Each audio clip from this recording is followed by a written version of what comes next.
La consola Super Nintendo es recordada con mucho cariño por la comunidad gamer. Por un lado, tienes grandes juegos como Super Mario World, Donkey Kong Country, The Legend of Zelda: Link to the Past y gran cantidad de RPGs legendarios. Y por otro, tienes franquicias legendarias que nacieron en esta consola como lo es Super Mario Kart, F-Zero y muchas más. A pesar de una calidad indiscutible en sus juegos, pocos títulos de Super NES son tan influyentes como Super Metroid. Hoy, 30 años después de su lanzamiento, viajaremos al pasado para celebrar este título. ¿Se sigue sosteniendo después de tantos años? El último Metroid está en cautiverio. Super Metroid funciona como el tercer capítulo en la historia de la franquicia. Después de que Samus derrotó a Cerebro Madre en los eventos de Metroid, la Federación Galáctica le ordenó erradicar todos los Metroid de su planeta natal. Una vez que concluyeron estos sucesos en Metroid 2: The Return of Samus, la cazarrecompensas le perdonó la vida a una larva Metroid que estableció una relación con ella. Una vez que ambos salieron del planeta, Samus personalmente entregó al Metroid a una estación espacial de investigación. El último Metroid estaba en cautiverio, la galaxia estaría en paz. Viendo esto, Samus se fue tranquila para seguir su búsqueda de nuevas misiones. Poco tiempo después, Samus recibiría la señal de auxilio de la estación espacial. Ella regresaría a esta y encontraría una masacre ahí. Como si no fuera suficiente, el Metroid no se encontraba en ninguna parte. Eventualmente Samus lo encontraría, pero no estaba solo. Ridley, el archienemigo de Samus, le sorprendería y después de una larga batalla, Ridley escaparía e intentaría matar a Samus de una vez por todas con el sistema de autodestrucción de la estación. La cazarrecompensas apenas lograría escapar y tendría en la mira el planeta más cercano de la estación, y donde ella se formó como guerrera, Zebes. Los piratas espaciales estarían de regreso ahí después de los sucesos de Metroid. ¿Podría Samus detenerlos de una vez por todas? Si bien la historia no es algo de gran impacto, hay un punto en donde hasta la fecha pocos juegos han logrado brillar tanto: narrativa ambiental. Fuera del prólogo del juego, no hay texto que explique la historia. Yoshio Sakamoto y su equipo lograron explicarle todo al jugador sin la necesidad de muchas líneas de texto, desde aprender a usar habilidades hasta los momentos más emotivos dentro de la trama, como los encuentros con el Super Metroid. Este tipo de narrativa ambiental es especial, y esto ayuda a hacer que la experiencia sea más memorable. Una jugabilidad legendaria.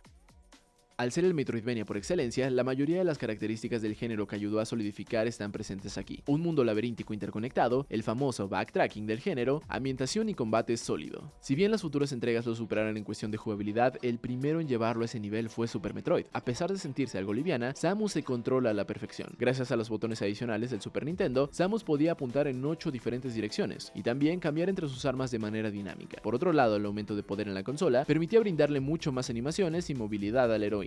Al principio de Super Metroid, Samus se siente limitada y vulnerable. Esto te hará seguir un camino determinado para ir encontrando diferentes habilidades como bombas, misiles y mucho más. Estas habilidades serán necesarias para poder sobrevivir a un Zebes hostil. Por otro lado, esas habilidades expandirán tu capacidad de explorar y poco a poco nuestra protagonista se volverá una guerrera más fuerte e imponente. Gradualmente podrás hacer cosas que pensabas que eran imposibles al principio, y esto es algo bastante satisfactorio. Ejemplo de esto es la batalla con Ridley. En su primer encuentro, Ridley nos dejaría casi moribundos antes de huir, pero ahora el que se encuentra con desesperación es él, y lo demuestra con sus ataques. Todo este crecimiento sucede de manera orgánica, lo cual es muy bueno. A pesar de esto, el juego no es lineal en ningún sentido. De hecho, con un poco de ingenio, puedes acceder a ciertas áreas o obtener objetos antes del momento correcto. Lo más interesante de esto es que el romper secuencia no se relaciona a bugs, sino que es algo intencional. Si logras dominar ciertas habilidades como el brinco de paredes, el juego te recompensa con obtener objetos. Esto es una de las mejores sensaciones que puede ofrecer el título, y aumenta la rejugabilidad de Super Metroid. Como suele ser el caso de los juegos de Metroid, Super Metroid toma en cuenta el tiempo que llevas jugando para darle una recompensa al final. Estos dos aspectos combinados hacen que uno como jugador quiera mejorar su tiempo constantemente, y con su duración de un par de horas lo hace bastante accesible en ese sentido.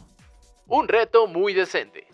En cuestiones de accesibilidad, Super Metroid es un caso raro para Nintendo, ya que no te agarra de la mano. Esto puede ser desalentador para principiantes, pero vale la pena terminar la aventura. Poco a poco, gracias a la narrativa ambiental y diversos retos que son presentados aquí, tendrás que aprender. Incluso dentro del mismo camino determinado, el juego te exige pensar más allá de lo posible. Hay muchos ejemplos de esto, pero el mejor es el de utilizar las bombas de energía para poder romper el túnel de cristal de Brinstar, y así poder entrar a Maridia. El juego nunca da indicios de que puedes hacer esto, pero lo averiguas y es muy satisfactorio. Otro aspecto muy interesante aquí es el techo de habilidad. Si bien el jugador con una habilidad decente podría pasar el título, irá una mayor habilidad para completar el 100%. Si quieres pasar el juego rápido, tus habilidades tendrán que mejorar todavía más. Ese techo de habilidad hace que cada partida se sienta un poco más satisfactorio que la anterior, porque tu habilidad te permite hacer más cosas. El techo de habilidad es tan impresionante que un jugador puede realizar hazañas ridículas como derrotar a los jefes en reversa, del más difícil al más fácil, pasar el juego en menos de una hora y mucho más. Estas cualidades han ayudado a que Super Metroid sea considerado uno de los títulos insignia de la comunidad speedrunner. A pesar de que el juego tiene 30 años, la comunidad sigue rompiendo la barrera, y en este momento el récord mundial para pasarlo es de 40 minutos con 36 segundos.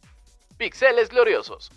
Los juegos de la época eran caracterizados por un arte de pixel bastante llamativo. A pesar de la simplicidad de estos títulos, se podían crear cosas geniales con una buena dirección artística. Super Metroid es uno de ellos. El diseño de Samus, las criaturas, los jefes y los escenarios te dan como resultado un mundo que se siente vivo y coherente. Este arte es tan bueno que hasta el día de hoy se sostiene y luce bien. Todo esto es complementado a la perfección por la banda sonora compuesta por Kenji Yamamoto. Kenji logró crear temas que balancean muy bien la ambientación de un escenario con una melodía memorable. Pocos juegos logran encontrar dicho balance, y hasta ahora solo Metroid Prime ha logrado emular esta misma sensación en la franquicia. Piezas que valen la pena destacar son el tema de Samus, la profundidad de Norfair, el tema de Ridley, Crateria y Brinstar Rojo. Una vez que combinas todos los elementos, logras hacer uno de los mejores ejemplos de atmósfera y ambientación que existen dentro de la industria de los videojuegos. Todo esto lo logras sin importar las limitaciones tecnológicas de la era. La sensación de soledad que te da Super Metroid es única y dejó un legado enorme. El único detalle dentro de la presentación que no es positivo son los bajones de FPS que pueden suceder cuando demasiadas cosas están pasando en pantalla.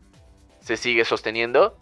Si bien la jugabilidad ya no es tan impresionante como hace 30 años, sigue siendo sólida. El juego incentiva que lo juegues varias veces, y esto le da mucho valor a la experiencia. Su narrativa ambiental combinada con la atmosférica creada por su excelente diseño artístico hacen un espectáculo que vale la pena experimentar. El trabajo de Sakamoto y su equipo es tan bueno que Super Metroid es de los pocos títulos retro que no nos gustaría que recibiera un trato de remake, ya que el original es así de genial. Joyas del mundo de juegos indies como Hollow Knight, Ori, Axiom Verge y Blasphemous no existirían sin el legado de Super Metroid. Si estás en búsqueda de un Metroidvania sólido, unos buenos ejemplos de diseño de videojuegos o una de las joyas dentro del mundo retro, Super Metroid es para ti. En consolas modernas lo puedes encontrar en el Nintendo Switch Online a través de la aplicación de Super Nintendo y nosotros lo recomendamos bastante.